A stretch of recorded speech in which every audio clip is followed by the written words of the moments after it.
As Abel catches sight of the warm-looking fur draped beside Kong and the delicious aroma rising from the food he had just finished cooking, her stomach gives a quiet grumble. She hadn't eaten much all day, but even now, Abel forces herself to suppress the hunger. Yet, a sigh escapes her lips.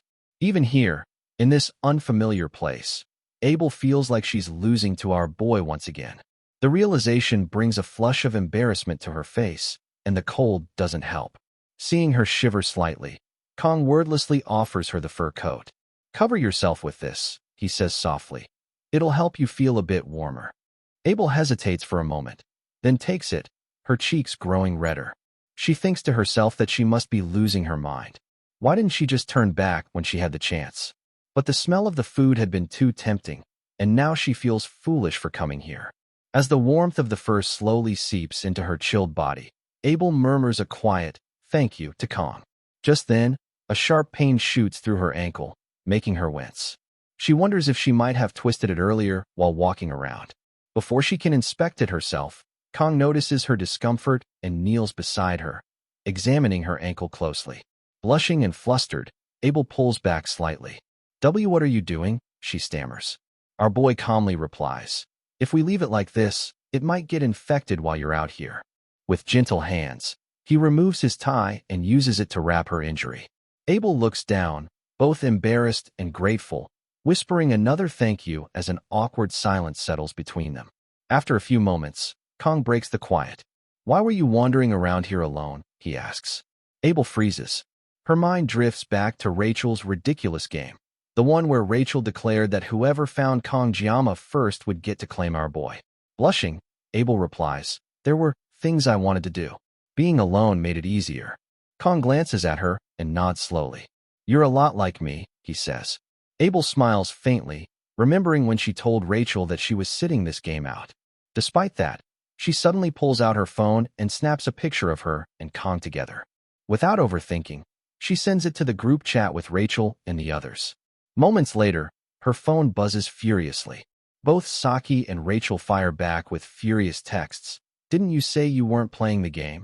She stares at the screen for a while, then places it face down without replying. The tension lingers until Kong silently offers her a plate of food. "Eat this," he says. Abel blinks, surprised, then quietly begins eating.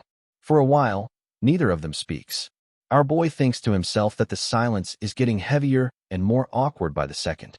Eventually, Abel looks at him and asks, "How are you so strong?"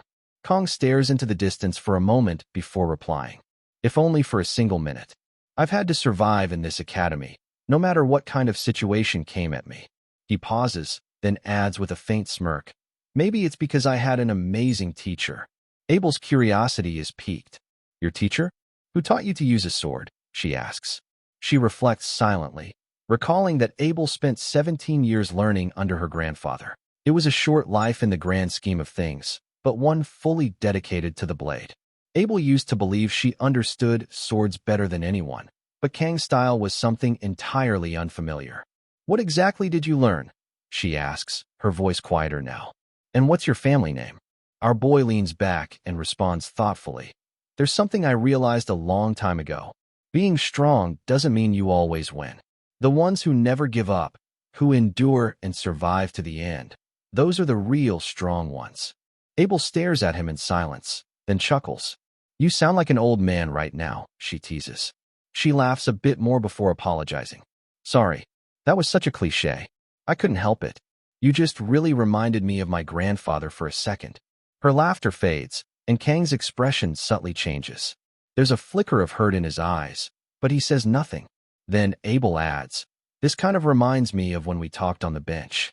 It's been so long since then." Kong doesn't reply immediately, but instead offers her more food. "Eat first," he says gently. She accepts the plate again, and this time, as she chews, she realizes just how good the food tastes. Warm, comforting. The scene fades into the next morning. Abel slowly wakes up, blinking against the morning light. She sits up and looks around, but Kong is nowhere to be seen. Everything he brought with him is gone.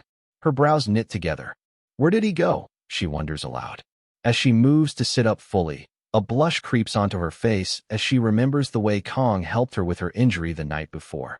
Then, Unexpectedly, tears well in her eyes and start rolling down her cheeks. Surprised, "Why am I crying?" she whispers to herself. It was the first time, perhaps in her entire life, that someone had shown her kindness without expecting anything in return. Abel had always faced hardship alone. Even when confronted by overwhelming obstacles, she endured. Even when she wanted to cry, she didn't. She had always denied herself the right to be vulnerable, believing it was her duty, her burden, as someone who carried the name of Nibelang. Through her quiet sobs, Abel murmurs, "Why did Kangjiyama go this far for me?" Until now, she had envied and even resented people who offered help without strings attached. But last night felt different. There are still 2 days left, she tells herself. Her hand closes around the hilt of her sword. And for me, nothing changes. If Abel simply sits and cries, then what's the point? Abel quickly decides that she should return the favor, shouldn't she? With renewed determination, she pulls the fur coat tighter around herself and moves forward. The scene shifts to our boy, deep within the forest, trekking through thick undergrowth and uneven terrain. Kong remarks to himself that while it had been chilly during the night, the sun now blazes down, making it uncomfortably hot. He wipes the sweat off his brow and thinks that Abel is probably awake by now.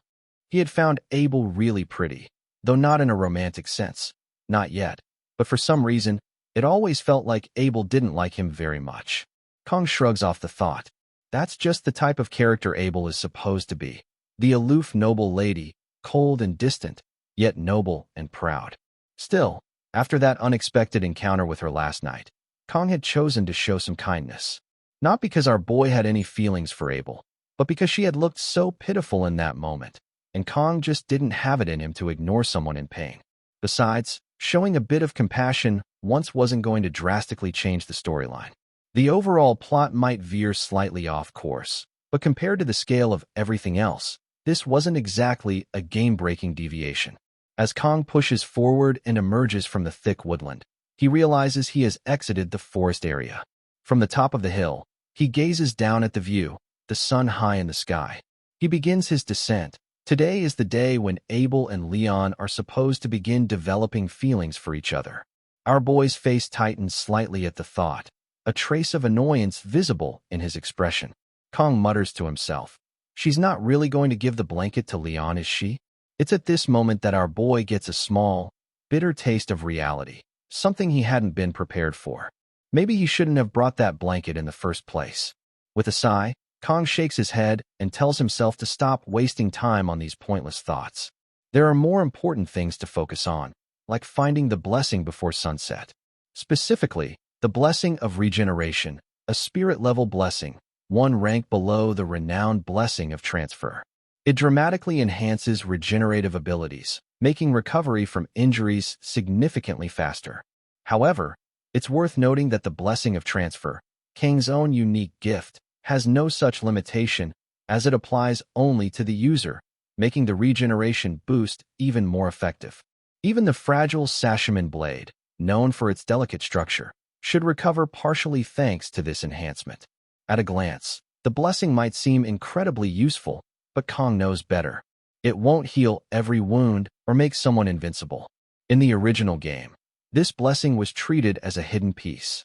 It didn't even contribute to Leon's growth, as he was destined to grow monstrously powerful regardless. Still, for someone like Kong, the benefits were too good to pass up. Our boy moves deeper into the clearing, scanning the area.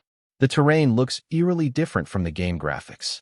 The landmarks are familiar but warped, like a dream remembered imperfectly. He keeps walking. Then, suddenly, Kong stops. A smile spreads across his face. He's found it, the blessing of regeneration. However, just beyond it, something catches his eye. A faint glimmer, something shining in the fading light. According to Kang's memory, the blessing was supposed to be hidden. Yet here it is, sitting in plain view beside a massive orb, gleaming like treasure in an ancient tomb. That orb wasn't supposed to be here. It's a bonus. Kong came only for the blessing and ended up discovering the orb as well. For a moment, our boy feels genuinely lucky. Finally, he mutters, "Luck is on my side."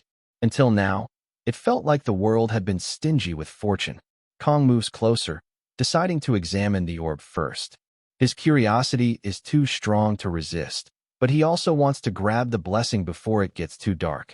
Just as he's about to reach for the orb, it suddenly rolls off its resting place and falls down a slope. Kang's eyes widen in surprise, and before he can move, a familiar voice cuts through the silence. "I didn't expect anyone to come this deep into the forest," says Leon, stepping into view with that same calm confidence. Most of the students are still busy sightseeing around the world tree. Leon pauses, his gaze narrowing slightly. "But you came all the way here just for the orb?" Our boy stiffens slightly, eyes locking with Leon's. He hadn't expected to run into him here. Leon walks forward, his tone shifting. "Or maybe you had another reason to come all this way." Kang remains calm, but serious. "I saw the orb from a distance and came to investigate, nothing more." Leon raises an eyebrow and slowly draws his sword, its blade shimmering with a blue aura. "Then I guess I have no choice," he says. With a flash of steel, Leon lifts his weapon and declares, "If you want the orb, you'll have to defeat me first." Our boy immediately recognizes the weapon Leon is wielding, the Twilight Blade.